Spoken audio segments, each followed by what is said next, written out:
নমস্কার শ্রোতা বন্ধুরা, আমি শর্মিষ্ঠা চ্যাটার্জি বলছি। গীতার দ্বিতীয় অধ্যায় অর্থাৎ সাংখ্য যোগের 22 এবং 23তম শ্লোক থেকে আমি পাঠ করে শোনাচ্ছি এবং এর অর্থ বিশ্লেষণ করছি। ওম শ্রী পরমাত্মনে নমঃ।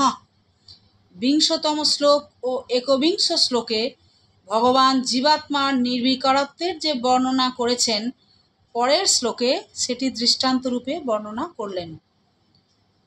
শ্রী ভগবান উবাচ বাসাংসি জীর্ণানি যথা বিহায় নবানি গৃহ্ণাতি নরঃ পরাণি তথা শরীরানি বিহায় জীর্ণান্নানি সংজাতি নবানি দেহি।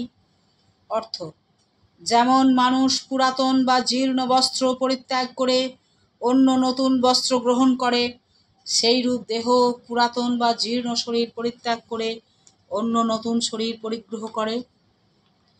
23তম শ্লোক। প্রথমে দৃষ্টান্তরূপে শরীরের নির্বিকারত্বের বর্ণনা করে তারপর পরবর্তী 3টি শ্লোকে ভগবান তাঁরই প্রকারান্তরে বর্ণনা করেছেন। শ্রী ভগবান উবাচ নৈনং ছিন্দন্তি শস্ত্রাণি নৈনং দহতি পাবকঃ ন চৈনং ক্লেদয়ন্তপঃ ন শোষয়তি মারুতঃ।